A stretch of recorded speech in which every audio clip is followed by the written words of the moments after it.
So, I just got back from a week-long business trip. Nothing out of the ordinary. I travel often for work, and my wife, Rachel, has always been fine with it. Or so I thought. I landed, grabbed my suitcase, and headed straight home, exhausted but happy to be back. The first thing I noticed when I pulled into the driveway was that all the lights inside were off. Usually, Rachel would leave at least one on, especially if she knew I'd be home late. Maybe she went to bed early. Then I saw it. The front door had a brand new lock. At first, I thought I was imagining things. I tried my key, no luck. Maybe she got the locks changed for security reasons and forgot to tell me. It made no sense, but I tried to rationalize it. I knocked. No answer. Rang the doorbell. Still nothing. I was about to call her when a guy, some random dude in a cheap suit, walked up to me with an envelope in his hand. "You've been served." I laughed. Like, actually laughed out loud, because it was so surreal. "You're joking, right?" "Nope. Divorce papers. Along with a restraining order." Then came the real kicker. A police officer stepped out from the shadows of my porch, arms crossed. "Sir, I'm going to need you to leave the premises." I just stood there, holding the papers, completely blindsided. "This is my house." "Not anymore," the cop said. "If you refuse to leave, I'll have to escort you out." I could feel my neighbors watching. Some peeked from behind their curtains, others stood outside pretending to check their mail. The humiliation hit me like a truck. I felt like a complete idiot, standing there like some unwanted stranger while my wife, locked me out of my own damn house. And just like that, I had nowhere to go. I drove around for an hour after the cop made me leave. I don't even know why. I guess I thought Rachel would call, tell me this was some big misunderstanding, or at least something to explain why I was standing in my driveway like a goddamn fool. But no call came. So, I checked into the cheapest motel I could find. The kind with flickering neon signs and a front desk clerk who didn't even look up from his phone when I walked in. Classy. I sat on the edge of the bed, just staring at the divorce papers, flipping through them in disbelief. A restraining order. On what grounds? I'd never laid a hand on Rachel, never even raised my voice at her in anger. What the hell was she telling people? I tried calling her. Straight to voicemail. Tried texting. No reply. My next call was to my boss. He was the only person I could think of who might give me some advice or at least tell me to take a few days off to process everything.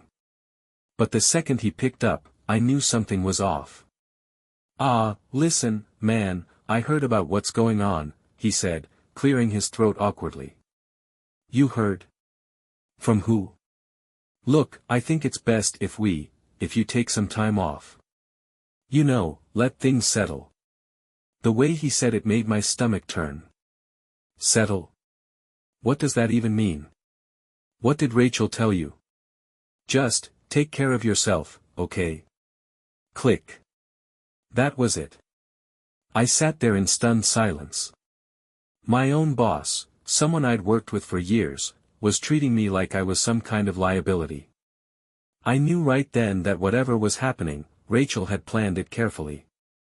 Then, just when I thought things couldn't get worse, I checked our bank account. The balance? $0. She took everything. I barely slept that night.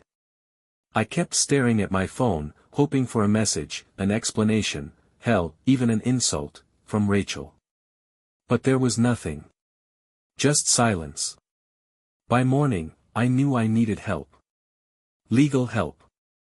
I found a lawyer with good reviews, Winston Samuels, and made an appointment.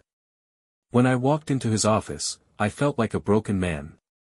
I explained everything, the sudden divorce papers, the restraining order, the empty bank account. Winston listened carefully, nodding, but his expression was unreadable. Then he sighed. She planned this. I blinked. What? This isn't something that happens overnight. A restraining order requires allegations. Draining the bank account? That's premeditated. And locking you out the same day? She's been working on this for a while. My stomach twisted. But why? If she wanted a divorce, why not just talk to me? Winston leaned back in his chair. Good question. But I have a better one, who's helping her? Because trust me, she's not doing this alone. I hadn't thought about that. I was too caught up in my own shock to realize that Rachel wasn't the type to pull this off on her own. She had to have help, someone advising her. That's when Winston hit me with the worst part. The restraining order. It's going to make things difficult. If she claims you're a danger to her, the court could favor her in the divorce. That means the house, assets, everything. I gritted my teeth. But I've never hurt her. Never even come close. Doesn't matter, he said.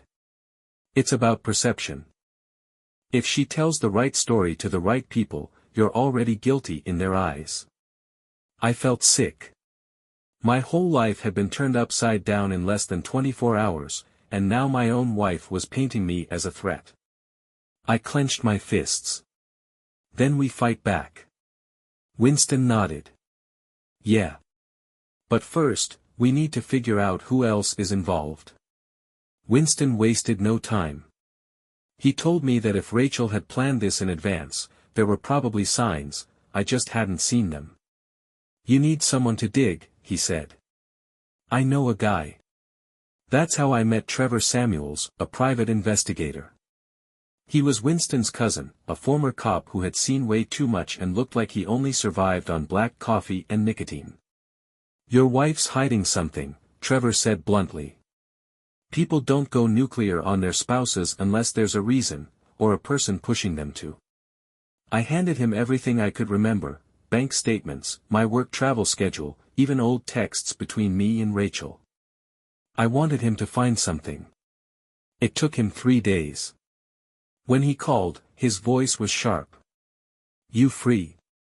I met him outside my old house, well, Rachel's house now. We parked across the street, far enough that we wouldn't be obvious. Trevor handed me a tablet. Check this out. It was security footage. From our neighborhood. On screen, a luxury black Mercedes rolled up to my driveway. A man stepped out, his face hidden under a baseball cap, and walked up like he owned the place. The garage door opened, Rachel had let him in. This wasn't just some one-night stand. Whoever he was comfortable there. You recognize the car? Trevor asked. I shook my head, but my gut already knew what my brain hadn't caught up to yet. This was the guy. This was who she was doing all this for. Trevor's next words made it worse. He didn't just show up once. He's been coming by for weeks. I felt like throwing up. The betrayal, the lies, the complete destruction of my life, and all for some guy she had probably been seeing behind my back for months. Trevor watched me carefully. What do you want to do with this? I took a deep breath. My hands were shaking. I want everyone to know. I stared at the screen, watching the footage over and over, trying to memorize every little detail, the way Rachel stepped aside to let him in, the way the guy moved like he'd done it 100 times before. He's comfortable, Trevor said.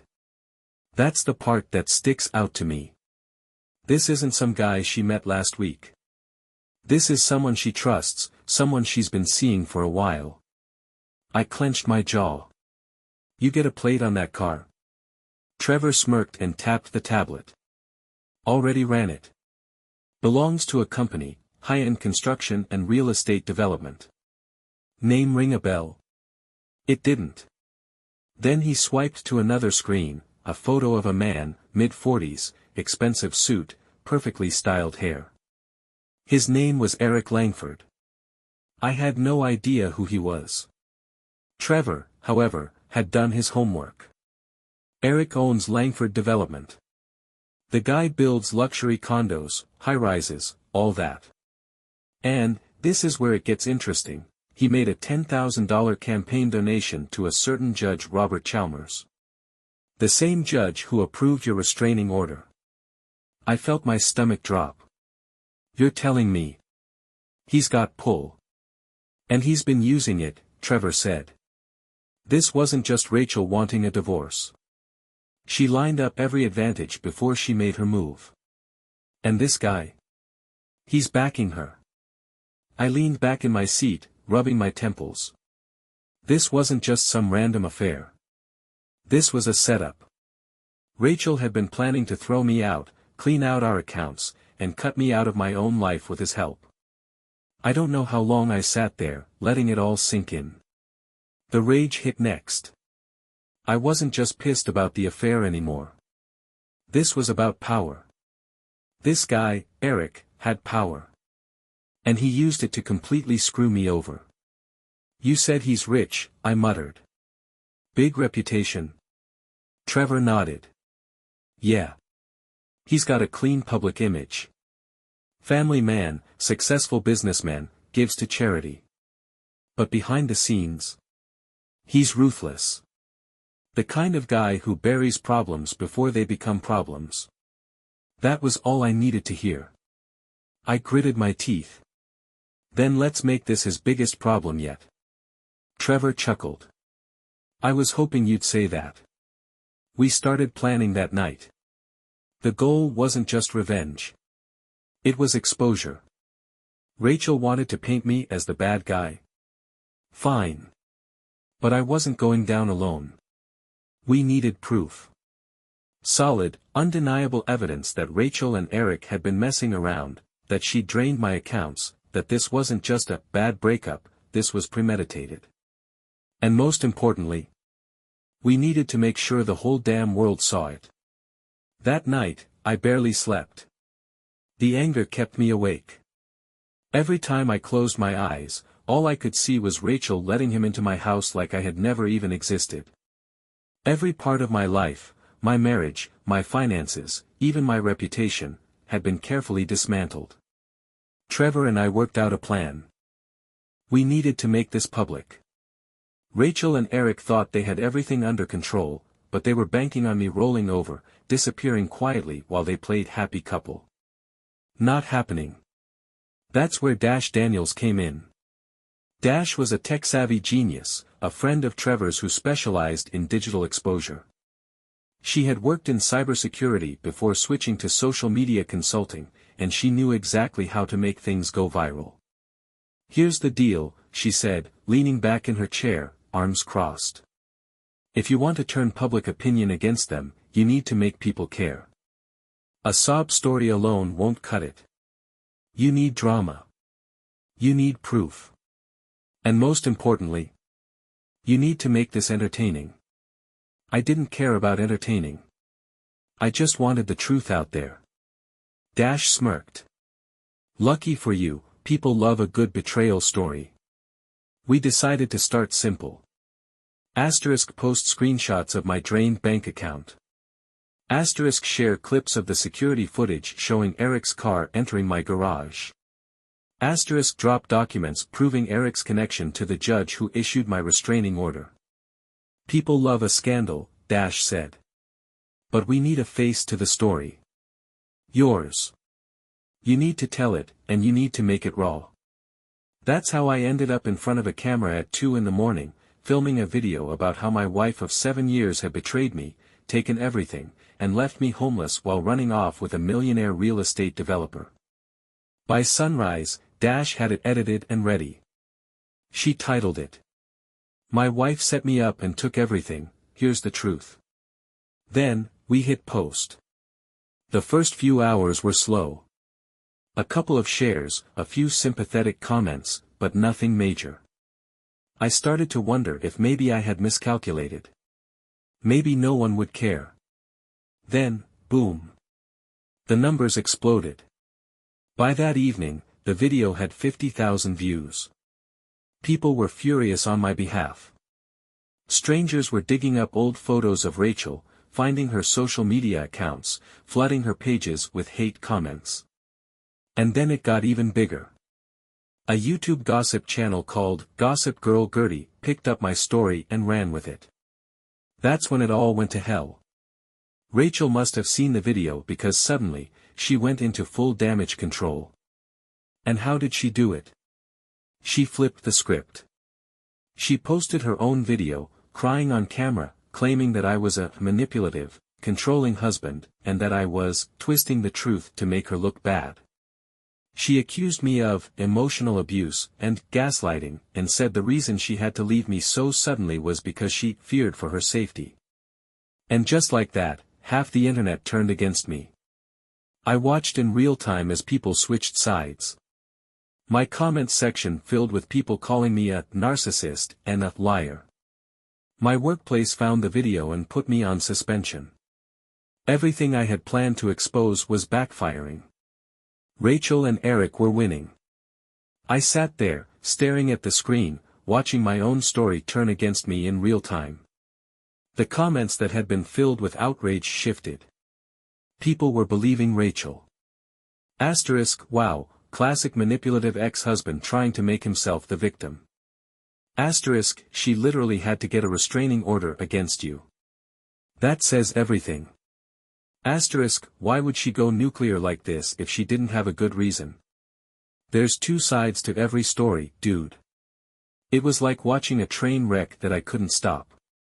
And then I got the email. From HR. Subject, immediate suspension pending review. Wes. Due to recent public allegations, we need to place you on immediate suspension while we conduct an internal review. Please do not come into the office. We will be in touch regarding next steps. I just lost my job. All because Rachel and Eric played their cards right. I called Dash. Tell me you can fix this. She exhaled hard. I won't lie to you, man. Right now, Rachel looks like the victim, and you look like the bitter ex who can't let go. We need a new angle, something that completely flips the narrative again. Something they can't fake their way out of. I was quiet for a long time. My mind was racing. I had one shot left. Trevor, I said. We're gonna need more than security footage. We need something undeniable. Trevor, always calm, just said, then we go deeper. That night, Trevor dug into Rachel's finances. Since she had emptied our joint account, we knew she had to be moving money somewhere. And then we found it.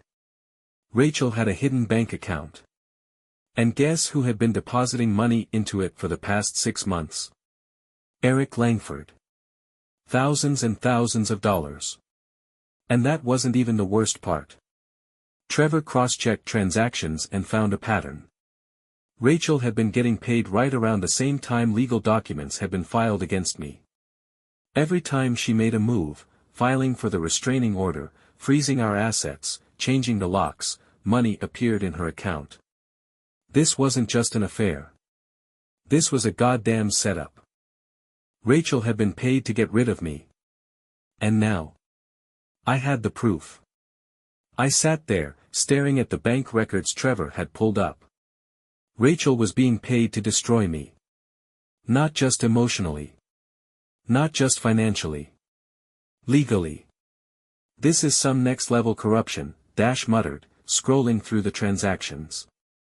She's not just cheating on you, she's getting compensated for every single move she makes against you. I felt sick.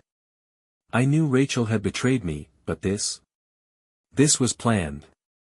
Eric wasn't just some random guy she fell for, he had invested in ruining my life. And for what? Why the hell would he go this far? I asked. What does he get out of screwing me over this badly? Trevor leaned forward. That's what I wanted to know. So I did some extra digging. He pulled up property records on his laptop. And then I saw it. Eric's company had just bought a commercial property. A huge one. And guess whose name was still legally tied to it? Mine. I had invested in a joint business venture a year ago, a real estate project through my job. It was a corporate deal, big money, big players, and a lot of legal red tape. It had slipped my mind during all this mess because the project had been slow-moving. But now, Eric's company was trying to take it over. And I was in the way. Trevor smirked. See the pattern yet? The restraining order makes you look unstable. The bank freeze makes you broke. Losing your job makes you powerless. And once the divorce pushes through, you won't have the resources to fight for your stake in the property. I swallowed hard. This wasn't just a messy divorce. This was a hostile takeover. Rachel had sold me out for a cut of Eric's money. He got the business assets, she got the house and the cash, and I got to be the idiot who lost everything. I clenched my fists. We need to blow this wide open. Dash grinned. Now that I can do. We weren't just going to expose the affair. We were going to expose everything. The corruption. The bribes. The fake restraining order. The money trail. And this time, we were going to do it so loudly that neither Eric nor Rachel could control the story. I wasn't just angry anymore. I was focused. Rachel and Eric had played their game perfectly. They had counted on me falling apart, giving up, and disappearing. They had planned this for months, making sure every piece was in place before pulling the trigger. But they made one huge mistake. They underestimated how much I was willing to fight back. Trevor and I spent the next 48 hours building a case. We weren't just exposing an affair. We were laying out an entire operation. The bank transfers showing Eric was paying Rachel to dismantle my life. The property records proving that Eric's company stood to gain from my downfall. The campaign contributions linking Eric to Judge Chalmers, the man who issued my restraining order. The fake narrative Rachel pushed online, claiming to be a victim while she was profiting off of my destruction. Every piece of evidence was airtight. This is going to ruin them, said, scrolling through the final video draft. Like, actually ruin them. Good, I said. But then Trevor hit me with the reality check. Listen, man, he said, crossing his arms. Once this drops, things are going to get ugly. Eric has money. He has lawyers. And if he thinks this is going to cost him, he won't just sit back and take it. I knew what he meant. This wasn't just about embarrassing them. This was about exposing a powerful guy who had everything to lose. I took a deep breath. Let him try to stop it. Smirked. That's the spirit. Now, let's make it impossible for them to bury this. She scheduled the post across multiple platforms: YouTube, Twitter, Instagram, Reddit, TikTok. She set up mirror accounts so that even if Rachel or Eric tried to take the video down, it would pop up again somewhere else. And then, with one click, we sent it out into the world. At first, it was quiet.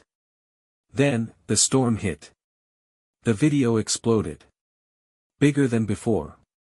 10 times bigger. People weren't just watching, they were furious. This dude's whole life was taken apart for money. That's insane. The judge took bribes. This is straight up corruption. Rachel isn't a victim, she's a damn con artist. How the hell is this legal? It wasn't just gossip anymore. It was a scandal. And then, the media picked it up. News outlets started digging into Eric. And the best part? Someone leaked internal emails from his company.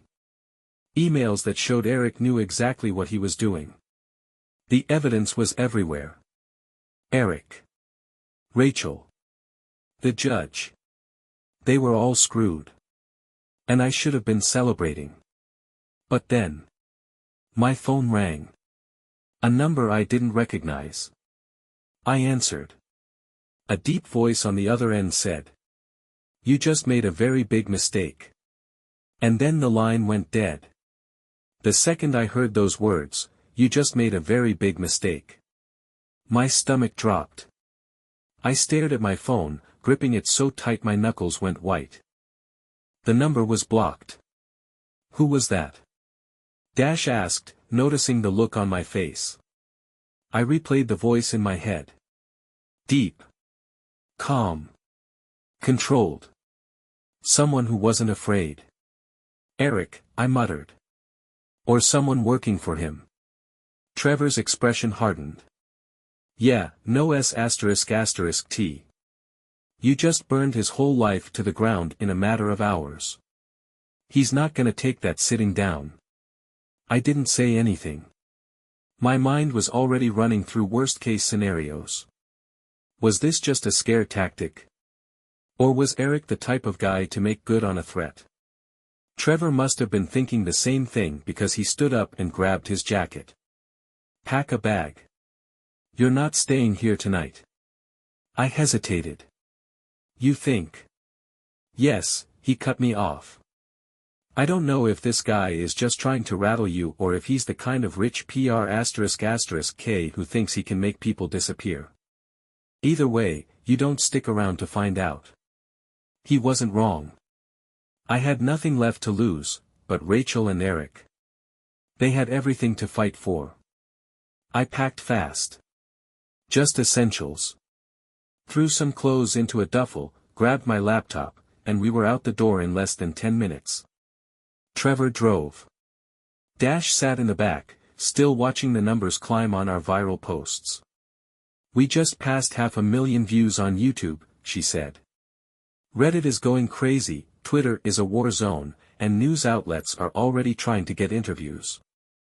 I wasn't even sure how to process it. A week ago, I had been a normal guy with a job, a house, and a wife. Now, I was homeless, unemployed, and on the run from a rich, corrupt a-hole who wanted me to shut up, ***. And then, as if the universe wanted to make things even worse. Trevor looked in the rearview mirror and swore under his breath. I turned to look out the back window. A black SUV was following us. Tinted windows. No plates. Keeping just enough distance to make it seem casual. But it wasn't casual. I knew what it meant. Eric wasn't just threatening me anymore. He was watching me. Trevor kept his eyes on the mirror, jaw tight. That SUV's been trailing us for at least 10 minutes. Dash leaned forward between the seats. Could be a coincidence, she said, though her voice didn't sound convinced. I didn't believe it either. They called me, I reminded them. Told me I made a big mistake. Now we've got a blacked-out SUV with no plates following us. That's not a coincidence. Trevor exhaled sharply. All right. We're gonna test them. He took an immediate right turn onto a side street. A few seconds later, so did the SUV. Dash swore under her breath. Okay. Yeah. Not a coincidence. Trevor kept driving. Made a left. Then another. Then a sudden loop around the block. Every time. The SUV stayed with us. That's when my pulse started hammering in my ears. They're tailing us, I said. What the hell do we do? Trevor didn't hesitate. We lose them. He floored the gas. The SUV reacted instantly, speeding up to match us. My breath caught in my throat. This wasn't just some guy keeping an eye on us. This was aggressive. They weren't even trying to be subtle anymore. This is insane, Dash muttered, gripping the seat. Who the hell is this guy? Some rich douchebag real estate developer doesn't usually have goons following people. She was right. This wasn't normal. This wasn't some petty revenge play. Eric had power. More than I realized. Trevor took another hard turn, trying to shake them. The tires screeched against the pavement. The SUV hesitated for a split second, then kept coming. Damn it, Trevor growled. They're not letting up. I swallowed hard. Where are we even going? Somewhere public, he said. Crowds, cameras. If they try anything, we need witnesses. We sped down the main street, heading toward downtown where the city was busy even at night. Then, just when I thought things couldn't get worse, the SUV gunned it. It swerved into the next lane and closed in fast. For one terrifying second, I thought they were going to slam into us. Jesus, Dash yelped, gripping the dashboard. Then, at the last second, the SUV cut hard into another turn and peeled off down a side street. Gone. Silence filled the car. My hands were shaking. Trevor let out a long breath, still gripping the wheel like he was ready to take another sharp turn. They didn't want to run us off the road, he muttered. They just wanted to scare us.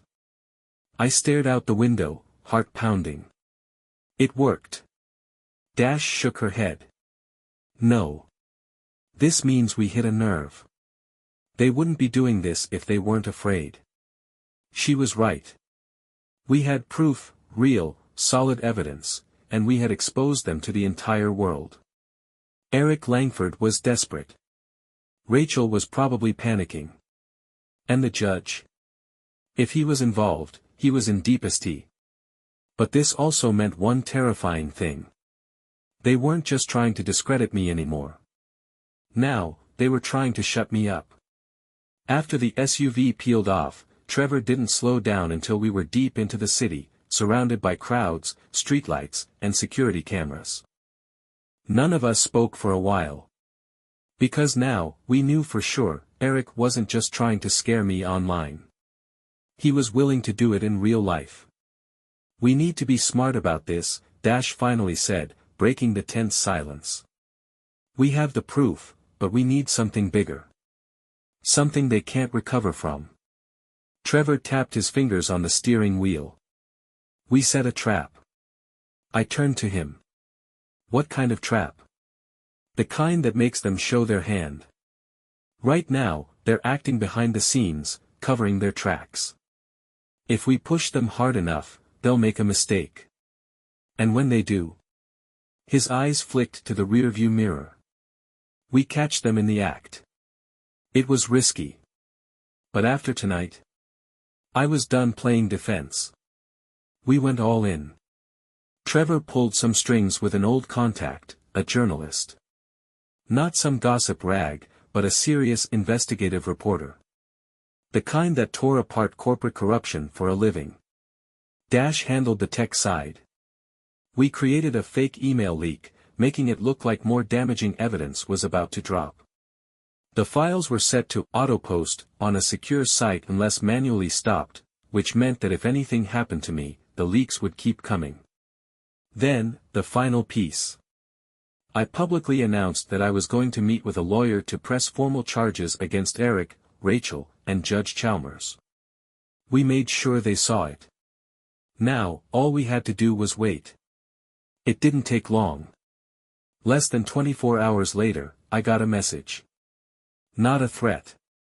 Not from a burner phone. It was from Rachel. We need to talk. Alone. I stared at the message for a long time. I had spent weeks trying to figure out what she was thinking, why she did it, how she could throw me away so easily. And now? Now, she wanted to meet. Trevor leaned over my shoulder, reading the text. She's scared. Dash scoffed. Yeah, because she knows her little payday is about to crash and burn. I exhaled. I'm gonna meet her. Dash looked at me like I was insane. You just got chased by an SUV, and now you want to meet the woman who put you in this mess. I nodded. Because this wasn't about talking anymore. This was about setting the final trap. If Rachel was panicking enough to reach out, that meant she knew something I didn't. And I needed to know exactly what it was. I agreed to meet Rachel. But I wasn't stupid, I wasn't going in alone. Trevor and Dash set up a full surveillance plan. I'd wear a hidden mic connected to Dash's laptop. Asterisk Trevor would be parked nearby, armed, just in case. Asterisk the meeting location. A public park. Cameras, people, nowhere for her to try anything shady. Rachel picked a bench near the lake, sitting with her arms crossed like she was cold, even though it wasn't cold at all. When I approached, she looked up, and for the first time since this whole nightmare started, I saw something new in her eyes. She was scared. Not fake victim playing scared. Genuinely terrified. "You came alone?" she asked, her voice quiet. I nodded, even though Dash and Trevor were listening to every word. She swallowed hard. "Wes, you have to stop." I almost laughed. "Stop. After everything you did to me." Her hands tightened into fists. "You don't understand." "Then explain it to me," I said. "Explain why you took everything. Why you set me up. Why you destroyed my life for him." She flinched. "I didn't." "Bullshit." I cut her off. "We found the money, Rachel. We know Eric was paying you. We know about the judge, about the real estate deal, about the restraining order being a setup. So just say it. Say what you did." Rachel let out a shaky breath. Her eyes darted around, like she was afraid someone was watching her. Then she whispered, "You think Eric is the one pulling the strings?" That caught me off guard. "What are you talking about?" Rachel bit her lip, hesitating. Then she leaned in and said 4 words that changed everything. "Eric isn't in charge." I frowned. "Then who the hell is?" Rachel's voice dropped even lower. "Eric is just the face of it. But the person really making the calls? The one who wanted you gone? It's bigger than him." Something cold ran through my veins. I had spent all this time believing Eric was the mastermind. That he was the one trying to bury me. But now. Now Rachel was saying he was just another pawn. "Who?" I demanded. "Who's behind this?" Rachel shook her head. "If I say it, I'm dead." I clenched my fists. "Rachel, if you don't tell me, I'm already dead. You think they're just gonna let me walk away after everything I've uncovered?" She hesitated. Then, very, very quietly, she whispered a name. And my blood ran ice cold. Because I knew that name. And if what Rachel was saying was true, then I had just pissed off someone a lot more dangerous than Eric Langford. Rachel's voice was barely above a whisper when she said the name. Nathaniel Mercer. The world seemed to tilt around me. I had heard that name before. Everyone had. Nathaniel Mercer wasn't just some businessman. He was a billionaire. A power player. A ghost in the corporate world. The kind of guy who never had his name in scandals, because if you even thought about exposing him, you'd be buried before you could try. I shook my head. No way. Why the hell would someone like Mercer want to destroy me? Rachel glanced around nervously, like she expected Mercer himself to materialize out of nowhere. "You were just in the way," she said. "This was never personal, Wes. It was just business. The real estate deal. That was just the start. Mercer's company has been quietly acquiring properties across the state. Your company had a stake in one of them, and Eric needed to clear you out before the next phase of the deal." She took a deep breath. "Mercer is the one backing Eric. He's the one who paid off the judge. He's the one who told Eric to use me to get to you." I felt like the ground had just dropped out from under me. This whole time, I thought I was going after some rich asshole and his mistress. Instead, I had inadvertently declared war on a man who didn't lose. A man who had the money, the influence, and the power to make people disappear. I clenched my jaw. "You knew this. And you still went along with it?" Rachel looked down at her hands. "I didn't have a choice." "Bullshit," I snapped. "You had every choice. You could have warned me. You could have told me before it got this far. Her voice wavered. You don't understand, Wes. You don't say no to Mercer. I stared at her, heart pounding. Rachel wasn't just scared.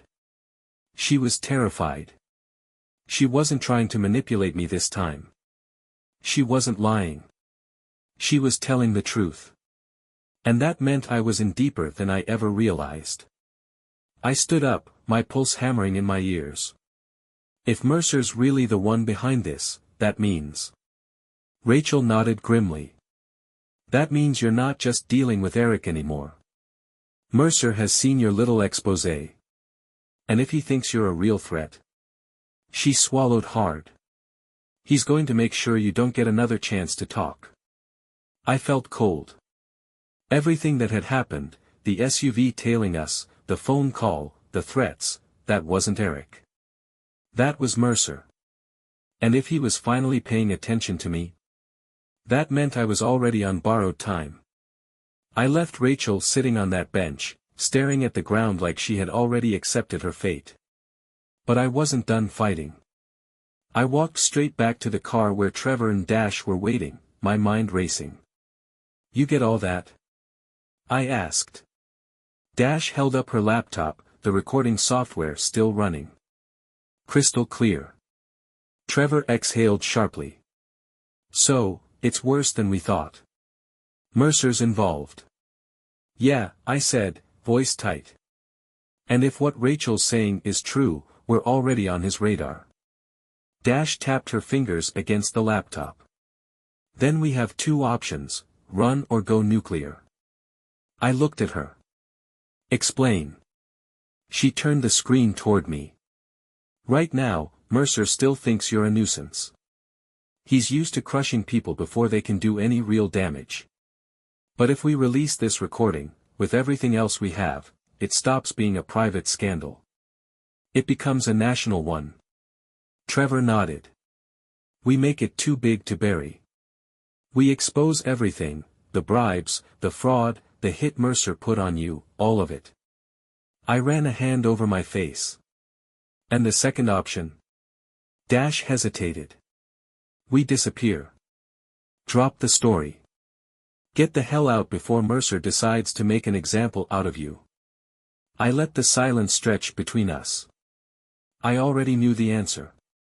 I had spent weeks getting destroyed, watching my life get torn apart piece by piece. Mercer had stolen my future before I even knew he existed. I wasn't running. I met Dash's eyes. Drop the bomb. She grinned. Thought you'd say that. She hit upload. It was instant. The video went viral within hours. This wasn't just cheating drama anymore. This was corporate crime, political corruption, and attempted murder, and it was all tied to Nathaniel Mercer. Asterisk news outlets picked up the story. Asterisk internet sleuths started digging into Mercer's other deals. Asterisk the judge issued a statement denying everything. No one believed him. Asterisk Eric fired from his own company. Stock prices tanked overnight. Asterisk Rachel vanished from social media. No one cared. And Mercer? Silent. Which was the scariest part. But then, 2 days later, I got an email from a law firm. One of the biggest in the country. Nathaniel Mercer has agreed to an out-of-court settlement. $6.5 million. No lawsuits. No further contact. In exchange, I had to disappear. I took the deal. Not because I was scared. But because I had already won. Eric was ruined. Rachel was nobody. Mercer. His name would never be clean again. And me? I was free. Dash and I packed up, left the city, and moved across the country. She set up her business remotely. I started fresh. And one day, months later, I got a message. It was from Rachel. All it said was, I regret everything. I never responded. She made her choices. And I made mine.